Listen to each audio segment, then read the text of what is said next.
Hi everyone, this is River Navarro from Bakersfield Behavioral Healthcare Hospital. I'm the Director of Clinical Services here, and I'd like to wish everyone a happy Wellness Wednesday and say hello to all of our Facebook family and friends. Today I'd like to talk about something a little different. You'll recognize some of the concepts, but I want to talk about self-esteem today. So whenever I think of a topic that I want to share with people, I think, what do we not talk about enough, right? What are some things that maybe we just don't really find ourselves talking about openly with other people, and how to kind of address those things in a way where it makes it more easy and fun to talk about. So I'll tell you a little bit about what I think self-esteem is, and then I'd like to give you some tips and different ways that you can practice, being kind to yourself, working on saying kind things to yourself, and also to some other ways that you might be able to help others with their self-esteem as well. So kind of thinking of some things you can use with yourself, and then you can branch out and use them with other people as well. So I'm just going to jump right in. So self-esteem is feeling good about yourself. I don't have a fancy pants definition of it. It's just about feeling confident in your abilities and, being secure with yourself, right? So I definitely think it's something that we should all be working on here and there. It can get tough though, because, I don't know about you, but, I make mistakes like everyone else does. There are times when I doubt myself, or my ability to execute something or carrying something out. Or, sometimes I just feel insecure, right? So I definitely want to normalize some of those thoughts and feelings if some of you were feeling that way too. So some ways that we can really work on practicing and working on our self-esteem is we want to think about what we tell ourselves. So in the clinical world, we call that self-talk. So we want to practice good self-talk. So what does that mean? Whenever something happens and you're feeling kind of down about yourself or something, instead of immediately going to a negative thought process like, oh, I can't believe you did that. That was so dumb. I don't know about you, but I can get into that thought process really quick all by myself. So the trick is to really catch your thoughts as they're occurring and to practice something different. So I'll give you an example. So when something happens and you're challenged, instead of being down on yourself, what if you asked yourself, what would I say to a friend or family member in this same situation? If my friend was telling me this same thing, how would I comfort them? What would they need to hear? Because a lot of times with people in our lives, we tend to be very understanding when it comes to them, but maybe not so much when it comes to ourselves. So we want to keep that in mind.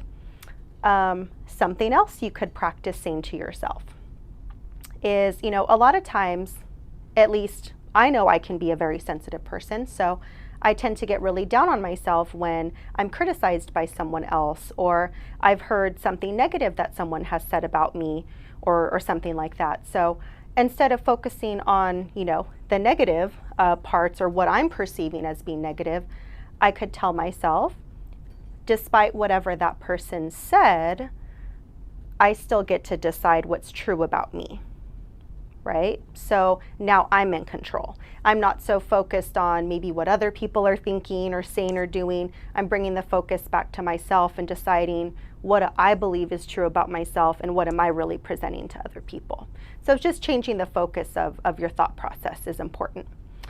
Another way of practicing this is telling yourself that you don't have to be perfect. So I can be a really big perfectionist, so this is one I definitely have to practice.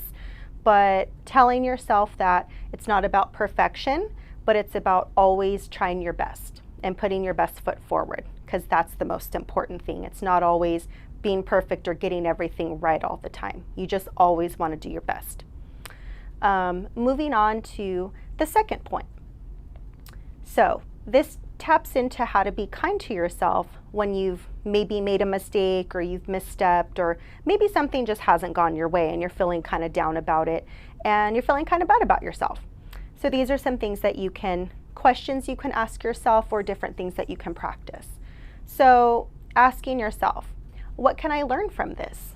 Right? Because everybody makes mistakes. That's inevitable. You're not the only person in the world that's doing that. And sometimes it can feel that way and it can be catastrophic in the moment. So you want to remind yourself, everybody makes mistakes. It's natural. It's bound to happen. But what can I take away from this? And then focusing on that. You can also tell yourself something like, well, it didn't work out this time, but I'm proud of my efforts. Right? Because this goes back to the idea of always doing your best, putting your best foot forward. And if you did that, then you have nothing to be ashamed or embarrassed about. Also telling yourself, one mistake isn't the end of the world. So this goes back to the idea of always catastrophizing, everything's horrible. Most of the time when things don't go our way, it's not the end of the world, right? But just reminding ourselves of that is really important so that we're not feeling bad about ourselves. And the last point I'd like to make is live in accordance with your values. Now, this one is really important to me. It taps into a really deep place inside myself. But the reason why I think it's important is because I think when a person's behavior matches their values, they're more likely to feel good about themselves. And in my experience, years of treating patients clinically and stories people have told me, I notice that people do tend to feel better about themselves when their behavior is matching values and things that are important to them. When they're prioritizing those things in their lives, they do tend to have better self-esteem. So it's just something I've noticed over the years that I think is important, and it's a point worth making. Some ways that you can live in accordance with your values is associating with positive influences. So I don't know about you, but I've associated with people that deep down inside I knew I probably shouldn't have been. And I think we've all probably been there at some point.